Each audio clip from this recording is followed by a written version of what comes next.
अस्सलाम वालेकुम बेटा। आज जो है हम मोल्स के क्वेश्चन करने जा रहे हैं पास केमिस्ट्री, और ये ओरल केमिस्ट्री है। तो स्टार्ट करते हैं। पहला क्वेश्चन जो है ये कॉन्सेंट्रेशन से रिलेटेड है। तो कॉन्सेंट्रेशन जो है पूछ रहा है किसकी, हाइड्रोजन आयन की। और इन्फॉर्मेशन किसके बारे में दी है, सल्फ्यूरिक एसिड के बारे में। तो सल्फ्यूरिक एसिड के बारे में बता रहा है कि मोल्स इसके इतने हैं और वॉल्यूम इसका इतना है। मैंने आपसे कहा था कि अगर आपको फार्मूला याद ना रहे कॉन्सेंट्रेशन का तो वो क्वेश्चन के अंदर ही दिया होगा। तो ये कॉन्सेंट्रेशन का फार्मूला है आपके पास, मोल अपॉन वॉल्यूम। तो आपने यहाँ पे लिखा कि H2SO4 की कॉन्सेंट्रेशन निकालने के लिए, इसकी कॉन्सेंट्रेशन निकालने के लिए C is equal to N upon V कर दिया आपने। मोल्स आपको बता रहा है 0.025, जबकि वॉल्यूम बता रहा है आपको 25 सेंटीमीटर क्यूब। इसको डेसीमीटर क्यूब में कन्वर्ट करने के लिए आपको 1000 से डिवाइड करना पड़ेगा। जब इसको सॉल्व करेंगे तो हमारे पास आंसर आ जाएगा इसका 1.0। लेकिन ये मोल्स किसके हैं, H2SO4 के। तो एक स्टेप और करना है हमें। वो H2SO4 के कॉन्सेंट्रेशन नहीं पूछ रहा, बल्कि वो पूछ रहा है किसकी, हाइड्रोजन आयन की कॉन्सेंट्रेशन पूछ रहा है। तो ये बात कि आपको पता है कि अगर एक H2SO4 हो, उससे आपके पास दो हाइड्रोजन आयन बनते हैं। तो अगर ये एक हो तो ये दो बनते हैं। अगर आपके पास H2SO4 की कॉन्सेंट्रेशन जो है वो निकली है 1.0, जिसकी हो जाएगी x। जब इसको सॉल्व करेंगे तो हमारे पास आंसर आ जाएगा 2 मोल पर टीएम क्यूब। इसका आंसर बन गया ये।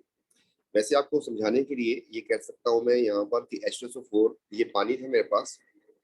आप खुद सोचें कि अगर मैं इसमें एक H2SO4 डाल दूं, समझ लें इसका वॉल्यूम जो था वो 1 डेसीमीटर क्यूब था। 1 डेसीमीटर क्यूब। और आप इसमें डाल रहे हैं एक H2SO4।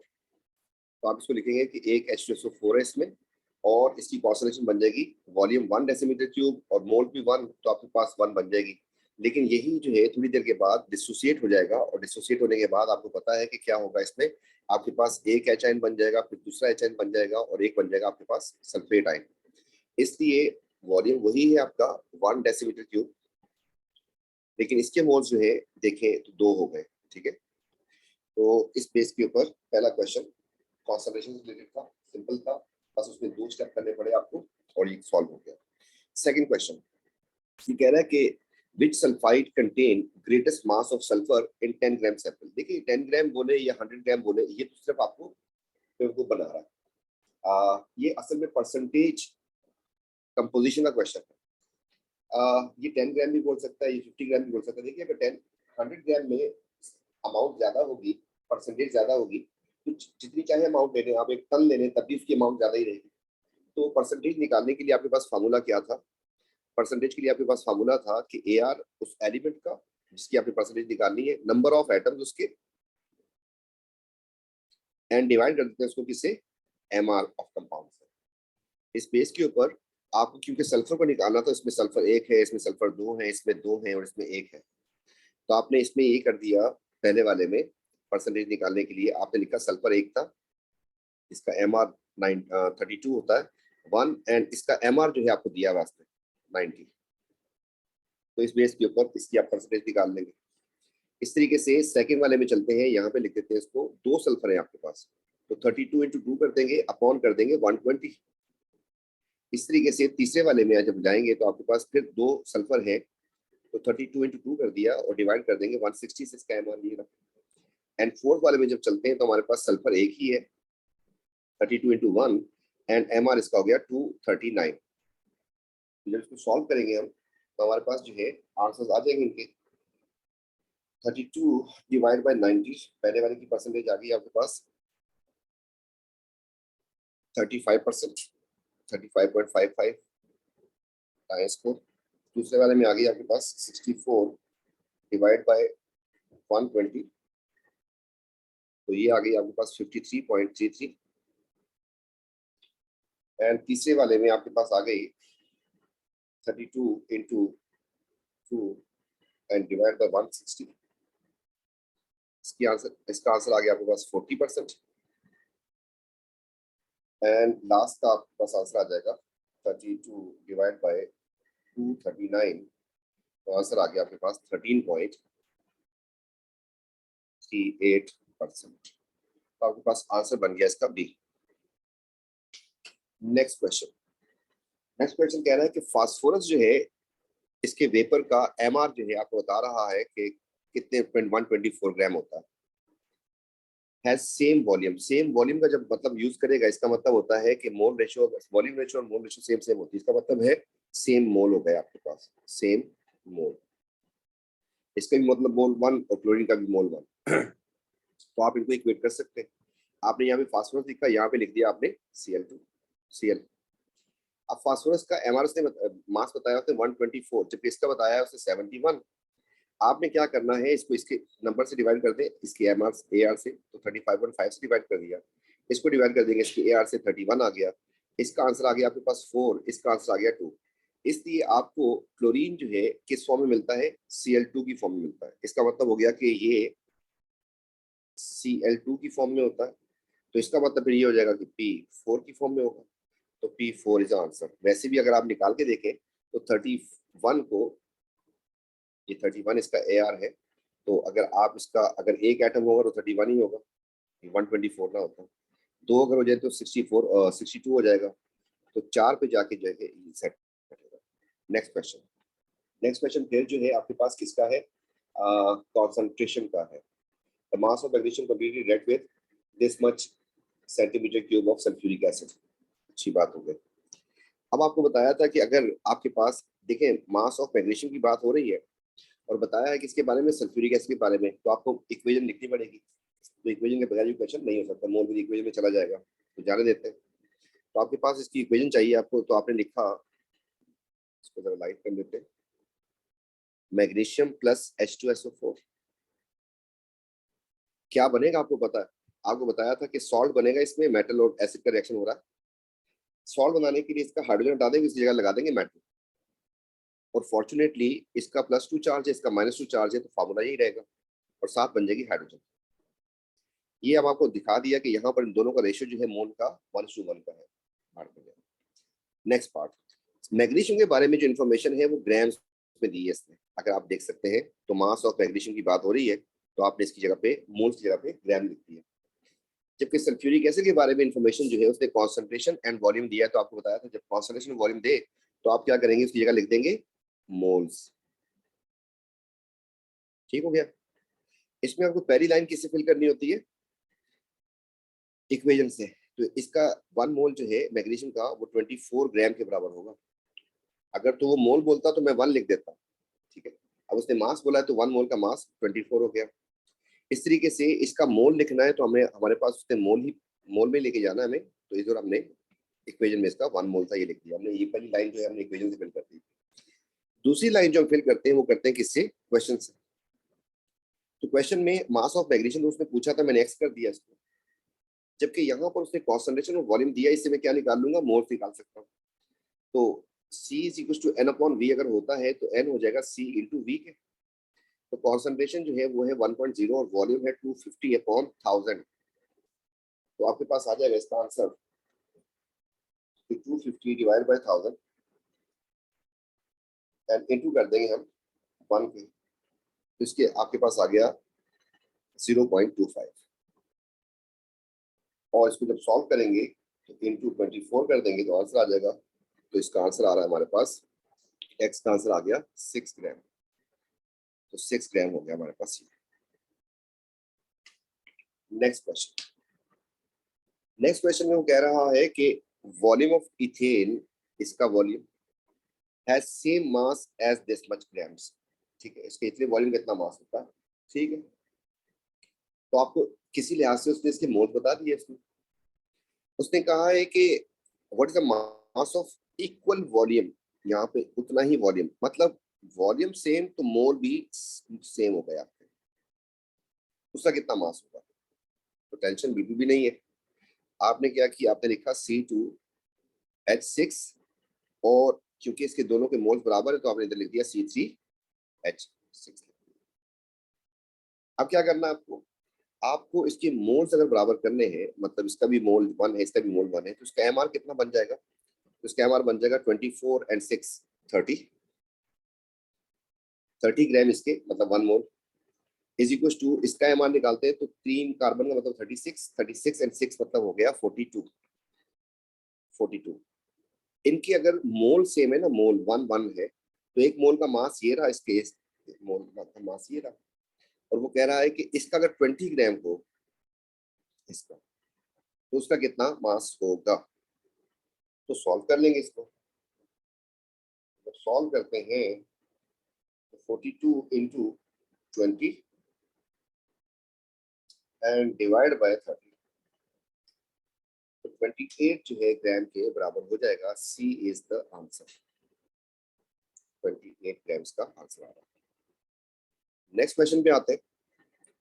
इसमें कह रहा है what is the percentage by mass of water, इस कंपाउंड में कितना होगा। तो अच्छी बातें जो है उसने एमआर दे दिया हमें। परसेंटेज का फार्मूला भी आपको करवाया था। तो परसेंटेज का जो फार्मूला है वो होता है हमारे पास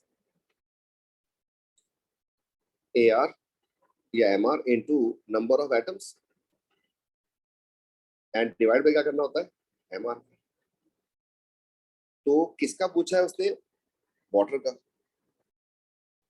तो वाटर का एम आर जो है वो 18 होता है, और इस कंपाउंड के अंदर जो है आपके पास वाटर जो है 5 है। क्या आपने कर दिया। अब डिवाइड करना है आपको इसके पूरे एम आर से। इस पूरे एम आर में आपको कॉपर सल्फेट का एम आर इसने बता दिया है, और इधर से जो है इसका 160 है, हमने लिख दिया। लेकिन उसके साथ जो है आपको पता है कि ये चीज भी तो आ रही है उसमें, ये तो कॉपर सल्फेट का मास हो गया। 5 पानी का ही मास लिखना है, तो इधर हमने कर दिया +5 इंटू 18, और कर देंगे इसको इंटू 100, हमारे पास आंसर आ जाएगा। तो ऊपर जो है न्यूमरेटर में हमारे पास होना चाहिए 18, 5 एंड 100, 18, 5 एंड 100, और 18, 5 एंड 100 दो बातें हो गई। और डिवाइड करना है इसको 160 डिवाइड बाय दिस, तो ये हमारे पास डी करेक्ट आंसर बनता है। Next question. नेक्स्ट क्वेश्चन में कह रहा है कि अगर आपके पास ये है और इसको मैंने इस फॉर्म में लिख दिया है, तो आप बताएं कि एक्स और वाई की वैल्यू क्या होगी। तो इसको जो है अगर हम सॉर्ट आउट करें, तो हमारे पास इसने अभी भी कुछ चीजें अलग अलग की हैं, लेकिन अगर आप गौर से देखें तो इसमें जो हाइड्रोजन थे ना, वो इसने पैक कर दिए इसमें।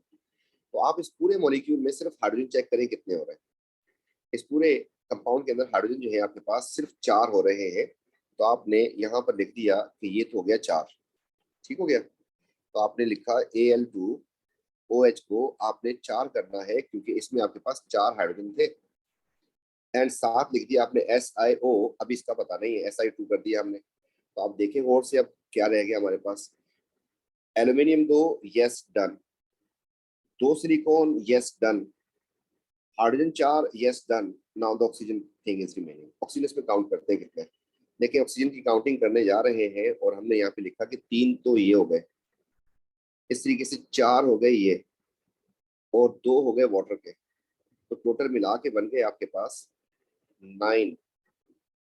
इस 9 में से 4 आपके पास ऑक्सीजन ये रहे, 4 ये हैं, ठीक है। और आपको करने हैं 9 टोटल। तो इसका नंबर कितना होना चाहिए, 5। तो आपने यहाँ पे लिख दिया 5। ये 5 हो गया, ये 4 हो गया। तो 4 and 5 is the answer, D हो गया। Next question. अगेन ये क्वेश्चन जो है कॉन्सेंट्रेशन से रिलेटेड है, और काफी सिंपल है। सिर्फ आयोडीन की कॉन्सेंट्रेशन पूछ रहा है, और आपको उसमें आयोडीन का फार्मूला भी लिख दिया। वैसे आपको पता होना चाहिए कि कौन से एलिमेंट्स जो है डायटोमिक फॉर्म में रहते हैं, तो फिर कोई मसला ना होगा। 12। तो C is equal to N/V हमारे पास फार्मूला होता है। अब उसने आपको यहाँ पर कहा है कि इतने ग्राम उसने आयोडीन के लिए, तो आपने लिखा कॉन्सेंट्रेशन निकालनी है। वॉल्यूम तो हो गया आपके पास 250, तो 250 डिवाइड बाय आप करते हैं इसको 1000, तो आपके पास वॉल्यूम आ गया डेसीमीटर क्यूब में।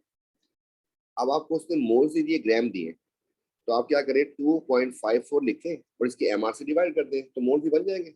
मतलब कहने का ये है कि मास अपॉन एमआर कर दें, तो आपके पास मोल भी तो आते हैं। इस चीज को एमआर से डिवाइड करना है आयोडीन के। तो आयोडीन को जब जाके चेक किया तो पता चला 127 होता है इसका एआर। तो I2 का बन जाएगा आपके पास 254। तो आपने 254 से डिवाइड कर दिया इसको। तो जब ऐसा कर देंगे तो आपके पास आंसर आ जाएगा 2.54 डिवाइड बाय 254। तो ऊपर का आंसर आ गया आपके पास 0.01, जबकि नीचे का आंसर आ गया 250 डिवाइड बाय 1000। इसका आंसर आ गया 0.025, 0.25। तो 0.01 डिवाइड बाय आंसर 0.04, आपके पास आंसर आ रहा है। ढूंढते हैं 0.04, तो आपके आंसर हो गया सी। Next question. अब ये कह रहा है कि ये फ्यूल है कुछ ऑर्गेनिक्स रिलेटेड है, मीथेन, इथेन, प्रोपेन, ये इनके फार्मूला भी दिए हैं, इनके एमआर भी दे दिए, और कह रहा है कि इसका जब 1 मोल जलाया जाता है, complete combustion of some compound used, energy released. यहाँ पे लिखा है मोल ना, पर मोल, मतलब जब इसका एक मोल जलाऊंगा तो उससे इतनी एनर्जी रिलीज होती है। एक मोल का मतलब अगर ग्राम में बात करें 16 ग्राम को जलाने पे इतनी एनर्जी निकलती है। तो कह रहा है कि most energy produce 1 gram of each compound is burned. अगर 1 ग्राम जलाया जाए, 1 मोल नहीं, यहाँ पे मोल लिखा है ना, आप इसको ग्राम में कन्वर्ट करना। तो आप गौर से देखें कि इसके 16 ग्राम से एक्चुअली आपके पास इतनी एनर्जी निकलती है। तो आपने लिखा यहाँ पर कि 16 ग्राम से आपके पास एनर्जी निकल रही है 880, तो 1 ग्राम से निकलेगी आपके पास x। ऐसा करने से आपको इसको सॉल्व करूं तो बन जाएगा आपके पास 880 डिवाइड बाय 16 इंटू 1, तो आपके पास आंसर आ जाएगा। तो हमने इसको कर दिया कि 880 डिवाइड बाय 16, तो हमारे पास इसका जो आंसर आ रहा है दैट इज 55 आ रही है पर ग्राम एनर्जी। अब जो है अगर इस फार्मूला को देख लिया, हर बार मुझे यही करना है, तो मैं दोबारा लिखूंगा 46 इज इक्वल टू दिस और 1 इज इक्वल टू दिस। तो फिर वही काम करना होगा कि आपको इसको, इस नंबर को इससे एमआर से डिवाइड करना होगा, आपके पास ये बनता जाएगा। तो मैं ये कह रहा हूँ कि अगर आप करना होगा 1380 डिवाइड बाय 46 करेंगे तो आपके पास आंसर आ जाएगा। इस तरीके से आपको सारे क्वेश्चंस को, जितने भी ऑप्शन है, आपको यही काम करना होगा कि जो एनर्जी है उसको डिवाइड कर दे उसके एआर से, तो पर ग्राम बन जाएगी आपके पास 1 ग्राम में। ठीक है, इस तरीके से ऊपर किया था। तो क्योंकि ओ लेवल बच्चों की मैथ्स जरा वीक होती है, तो इसलिए जो है थोड़ा सा हम साइड पे लिख देते हैं कि 46 से बन रही है आपके पास 1380, तो 1 से हो जाएगी x, again 1380 divide by 46 into 1 करना होगा। तो अगर आप गौर से देख सकते हैं तो यहाँ पर जो हुआ वो यहाँ पर भी हुआ। असल में फार्मूला बन रहा है आपके पास कि delta H divide by M R कर दें, आपके पास वो आती जा रही एनर्जी, क्योंकि 1 से मल्टीप्लाई करने से कोई फर्क नहीं पड़ेगा, सब में सेम चीज है। तो अब आ गया आपके पास 1380 डिवाइड बाय 46, इसका आंसर आ रहा है मेरे पास 30। अगले वाले में करना है मुझे 2200 डिवाइड बाय 44, तो 2200 डिवाइड बाय 44, तो आंसर आ गया मेरे पास 50। अगले वाले में मुझे 100 से डिवाइड करना, जिसका आंसर आ जाएगा 48। तो आपके पास इसमें सबसे ज्यादा एनर्जी बन रही है मीथेन में, ये बोला है ना मोस्ट एनर्जी, तो मोस्ट एनर्जी बन रही है आपके पास 55, एंड 55 जो है मीथेन में बन रही है, और मीथेन जो है आपका आंसर हो गया सी। नेक्स्ट क्वेश्चन में मूव करते हैं। यहाँ पर कह रहा है कि अमोनियम सॉल्ट है और ये which compound greatest mass of ammonia. Ammonia बनता है किस चीज से? अमोनिया बनता है, आपको बता दें कि NH4 पॉजिटिव में जब आप OH ऐड करेंगे तो ये जो OH है इसके H को ले जाएगा, तो आपके पास बन जाएगा वाटर, और उससे क्या बन जाएगी? Ammonia gas. अब आपको क्या ख्याल करना, ख्याल ये करना है कि अगर एक अमोनियम हो तो एक अमोनिया बनती है, और कहानी खत्म। आपको यहाँ पर अमोनियम 3 नजर आए, आप बोलो 3 बनेगी। आपको यहाँ पर 2 अमोनियम नजर आए, आप बोलो 2 बनेगी। आपको 1 नजर आया अमोनियम, बोलो 1 बनेगी। आपके पास यहाँ पर 1 है तो आप बोलो 1 बनेगी। लेकिन बात यहाँ पे खत्म नहीं हुई, उसने कुछ और भी किया हुआ। उसने सबकी क्वांटिटी सेम नहीं ली, कुछ के मोल्स चेंज किए। क्या करें, बननी तो इतनी थी, अगर कब, जब ये 1 मोल होता तो 3 बनती। आपके पास 0.5 मोल्स है, तो आप क्या कर दो, इसको इसके मोल से मल्टीप्लाई कर दो, इसका आंसर आ गया 1.5। इसको मल्टीप्लाई करना है 0.5 से, इसका आंसर आ जाएगा आपके पास 1.0। इसका 1 था, इसने 1 से मल्टीप्लाई कर दिया 1.0। सिमिलरली इसको भी 1 से मल्टीप्लाई कर देंगे तो 1.0, इसका ये आंसर आ जाएगा। तो आपके पास ग्रेटेस्ट पूछा था, ग्रेटेस्ट मास ऑफ अमोनिया, तो आपके पास आ रहा है इधर, मतलब हो गया answer A. Next question. Next question में कह रहा है कि मोल पर डेसीमीटर क्यूब, मतलब कॉन्संट्रेशन का क्वेश्चन हो गया। और कह रहा है कि आप निकाल दो। तो हमने कहा कि कॉन्सेंट्रेशन का जो फार्मूला था वो था C=N/V। अब उसने मोल्स नहीं दिए, ग्राम दिए, किसके? कार्बन डाइऑक्साइड के। इसको मैं अगर इसके mR से डिवाइड कर दूं तो मोल्स आ ही जाएंगे। तो मैंने लिखा 4.4, कार्बन डाइऑक्साइड का mR होता है 44, ये मोल्स आ जाएंगे आपके पास। वॉल्यूम उसने बताया 500 सेंटीमीटर क्यूब, इसको 1000 से डिवाइड कर देंगे तो वो डेसीमीटर क्यूब हो जाएगा। तो ऊपर हमारे पास बन रहा है 4.4 डिवाइड बाय 44। ऊपर का आंसर बना हमारे पास 0.1 और नीचे का आंसर बन जाएगा हमारे पास 500 डिवाइड बाय 1000 तो 0.5। तो 0.1 डिवाइड बाय आंसर हमारे पास आ गया 0.2। तो 0.2 इज द आंसर। तो आंसर बन गया फिर ये। नेक्स्ट क्वेश्चन जो है वो आपके पास है मोल विद इक्वेशन का और काफी आसान है। How many moles of sulphuric acid? तो ये रहा सल्फ्यूरिक एसिड जिसके बारे में उसने पूछा है। Produce this much moles of aluminium sulphate. Aluminium sulphate ये रहा, इसके बारे में उसने बताया है। तो आपको बताया दोनों चीजों को अंडरलाइन कर दिया, इसके बारे में पूछा और बताया है। फिर आप ये लिख दें कि इसके बारे में इंफॉर्मेशन किस यूनिट में दे रहा है। तो सल्फ्यूरिक एसिड के मोल्स के बारे में बात हो रही है तो हमने लिख दिया यहाँ पर एक दफा मोल और फिर नीचे दोबारा लिख दिया मोल।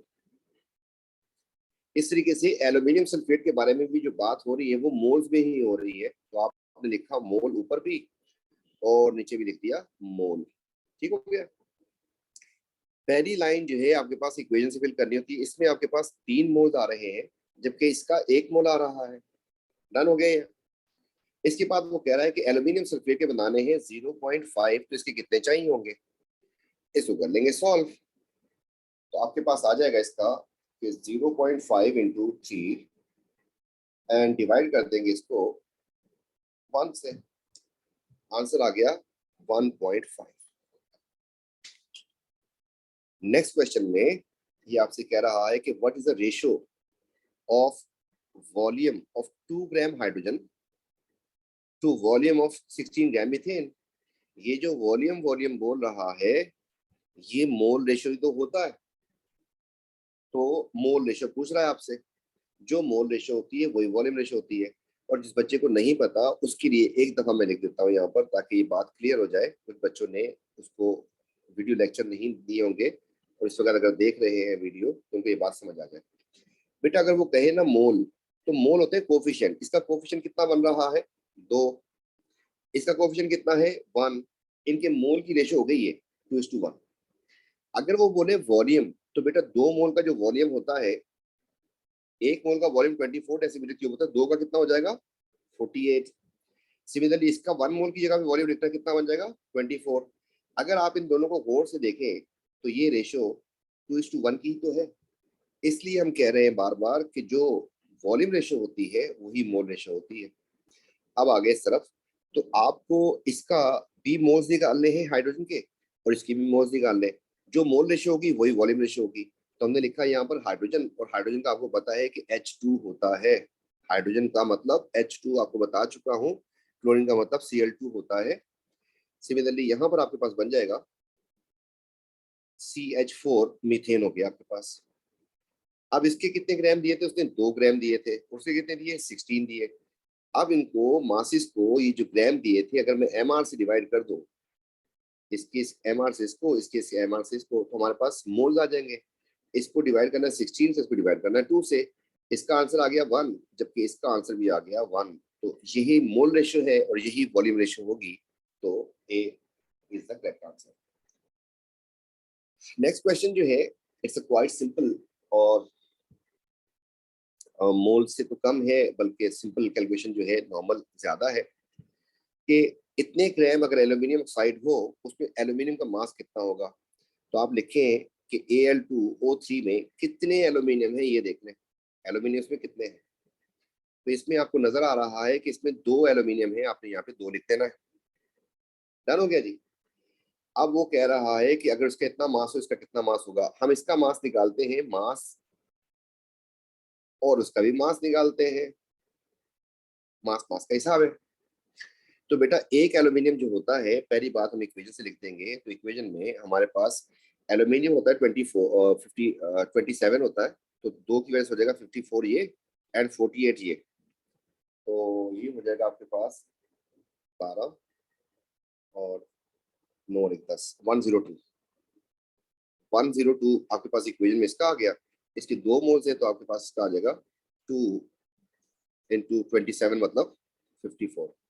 तो आपको ये बात पता चली कि एक 102 अगर इसका मास हो तो उसका कितना होता है, अगर इसका 204 हो इसका कितना हो जाएगा। तो ये आपका क्वेश्चन था।